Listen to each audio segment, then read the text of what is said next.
कि कुछ उस वक्त के लोगों ने अगर कंट्रोल किया हो और गलत कुरान आप तक पहुंचाई हो, आपके कौम तक पहुंचाई हो, तो इसकी क्या श्योरिटी है कि आप उससे बच पाए हो, या फिर ये एक जैसे एक प्रिंट, एक कोई कुरान जो है नकली कुरान छाप दे?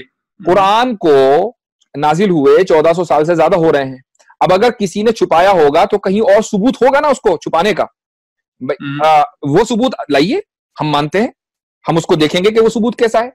आप एक तरफ दावा करते हैं कि कुरान के अंदर फैब्रिकेशन हुआ है, और जब हम ये कहते हैं दलील लाइए, तो आप ये कहते हैं कि नहीं पॉसिबिलिटी है।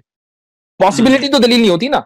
जब आप दावा करेंगे तो दावे के साथ दलील होनी चाहिए। वो दलील कहां है कुरान के फैब्रिकेशन की? तो देखिए, आप जब एक कोर्ट ऑफ लॉ में जाएंगे आप, तो दो पार्टीज होंगी, डिफेंडेंट और प्लेंटिफ, मुद्दई और मुद्दाले।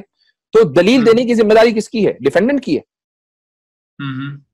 अच्छा, दलील जो प्लेंटिफ है, सबूत भी उसको देने हैं, डिफेंडेंट को सबूत नहीं देने हैं।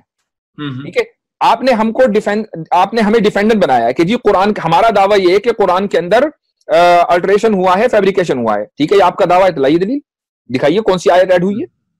नहीं, उसी तरीके से आप ये दावा कर रहे हैं कि कुरान में कोई चेंज हो ही नहीं सकता।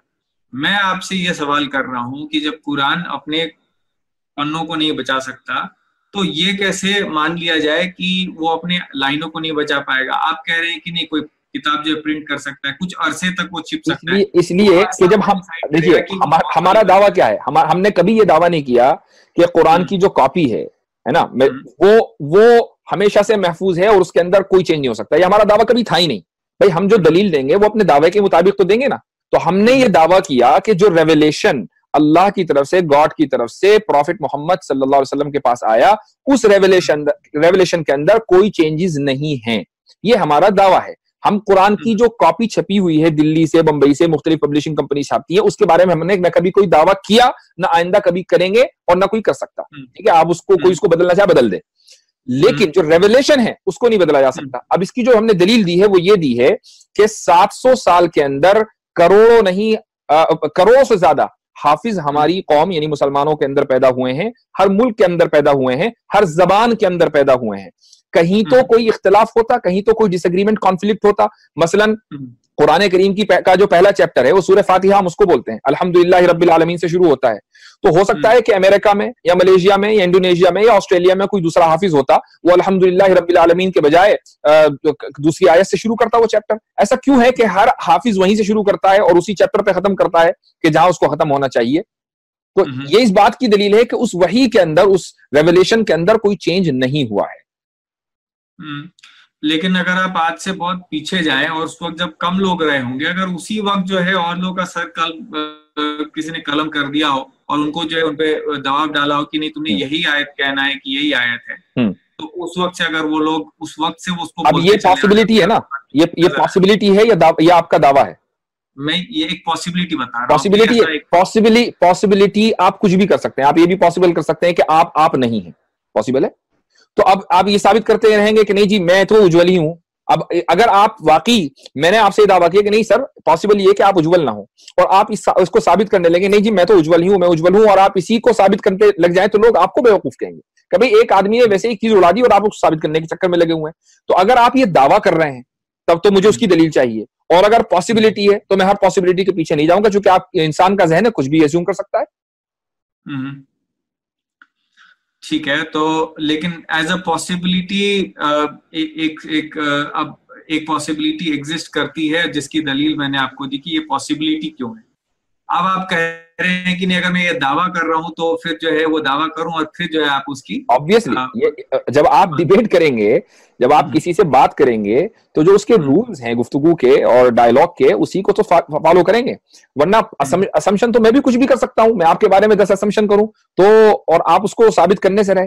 तो ऐसे ही आप पॉसिबिलिटी बनाते रहिए कि ऐसा हो सकता है कि नहीं कुरान कुछ और उतरा हो और उसको मार दिया गया हो। भाई अगर कोई दलील है तो वो दीजिए। पॉसिबिलिटी पर दुनिया नहीं चला करती, पॉसिबिलिटी के ऊपर कोई आइडियोलॉजी नहीं चला करती, कोई फेथ नहीं कायम हुआ करता।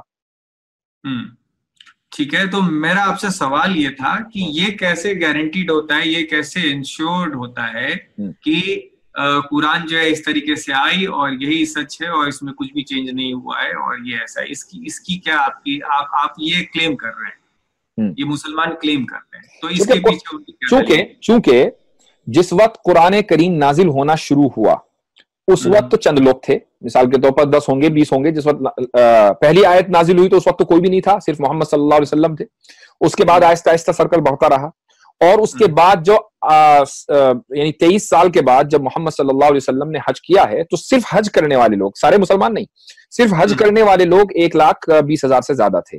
ठीक है, तो इसका मतलब ये कि 1,20,000 लोग जो हैं वो एक जगह मौजूद थे। उसके अलावा एक बड़ी तादाद ऐसी थी जो मोहम्मद सल्लल्लाहु अलैहि वसल्लम के जमाने में मुसलमान हो चुकी थी लेकिन हज करने नहीं आई और मोहम्मद सल्लल्लाहु अलैहि वसल्लम से मुलाकात नहीं हुई। इन सब लोगों को कुरान पता था। ठीक है, अब अच्छा दूसरी बात यह कि कुरान करीम आखिर वक्त तक नाजिल होता रहा, ऐसा नहीं कि सारा कुरान पहली रात में नाजिल हो गया, नहीं, बल्कि 23 साल में नाजिल हुआ है। तो अब अगर कहीं अल्टरेशन होता तो जिस तरीके से पहले दिन अल्टरेशन पॉसिबल था ऐसे ही लास्ट डे भी पॉसिबल था। समझ रहे ना बात? अब मान लीजिए लास्ट डे जिस वक्त मुसलमानों की तादाद 2 लाख है उस वक्त कोई अल्टरेशन हुआ तो क्या यह पॉसिबल है कि 2 लाख के 2 लाख एक चीज को जो उनके सामने हो रही है और जो गलत हो रही है उसको हजम कर जाएं और आगे वाली जनरेशन को भी वही झूठ बात बताएं और वो फेक न्यूज चलते चलते करोड़ों और मिलियंस और बिलियंस लोगों तक पहुंच जाए? ऐसा कैसे पॉसिबल है? ये तो लॉजिकली नहीं है।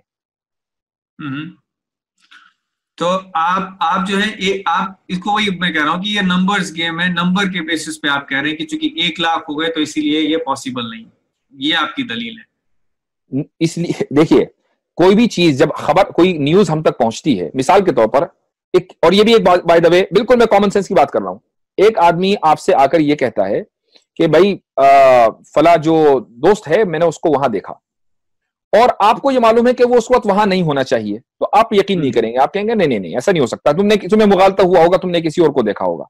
एक दूसरा आदमी आकर आपसे कहता है कि नहीं मैंने उसको वहां देखा है, अब आपके जहन में शक पैदा हो गया। तीसरा और चौथा और 10 आदमी आपसे आकर कहें तो आपको यकीन हो जाएगा कि हाँ यकीनन वो वहीं था। तो ये नंबर गेम है कि नहीं है? क्यों आपको यकीन हुआ? आपको तो यकीन नहीं होना चाहिए। इसका मतलब यह हुआ कि ये कॉमन सेंस है कि जब ज्यादा लोग एक जैसी बात करेंगे तो उस बात के सच होने का यकीन होता है।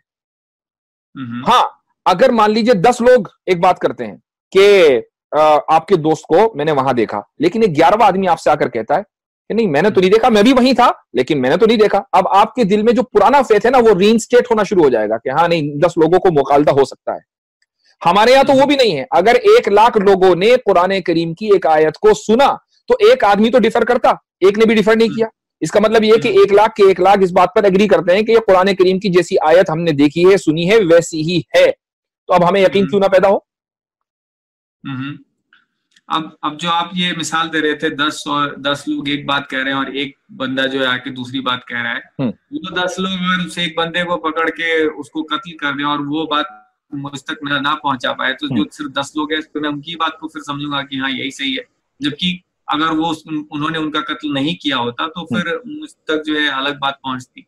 हाँ बात ठीक है, लेकिन आपको अगर ये मालूम हो जाता कि उन 10 लोगों ने मिलकर 11वें आदमी का कत्ल कर दिया तो आपके जहन में डाउट हो सकता था कि यार उस 11वें आदमी को कोई सही बात मालूम थी इसलिए 10 के 10 लोगों ने उसको कत्ल कर दिया। लेकिन अगर आपको मालूम ही नहीं है और ना ऐसा हुआ, ठीक है, ना ऐसा हुआ ना आपको मालूम है, तो अब आप महज इस जुस्तजू में लगेंगे भाई हो सकता है कि 11वां आदमी भी हो और हो सकता है कि 10 लोगों ने 11वें को कत्ल कर दिया हो, तो हो सकता है आप कब तक चलेंगे भाई? जिन 10 लोगों ने आपको इंफॉर्मेशन दी है उसी की तो बात मारेंगे। क्या इस दुनिया के अंदर जो कोर्ट सिस्टम है उसके अंदर ऐसा नहीं होता कि जितने ज्यादा विटनेसेस होते हैं उतनी ज्यादा उन्हीं की बात मानकर फैसला दिया जाता है? सुप्रीम कोर्ट के अंदर जो फैसले होते हैं क्या आप उनसे डिसएग्री इस बुनियाद पर कर सकते हैं कि हो सकता है कि इनके पास सही इंफॉर्मेशन ना हो? तो जो चीज आपको इल्म देने वाली, यकीन देने वाली है, आप उसको मानते हैं कि नहीं मानते? बिल्कुल ऐसे ही 1 लाख लोग विटनेस हैं, 1 लाख से ज्यादा, और कोई उसके खिलाफ विटनेस नहीं है, सारे के सारे एक ही बात कर रहे हैं, ठीक है? तो अब आपको यकीन क्यों ना हो? ये तो एक कॉमन सेंस की बात है, उस कॉमन सेंस को आप कैसे डिनाई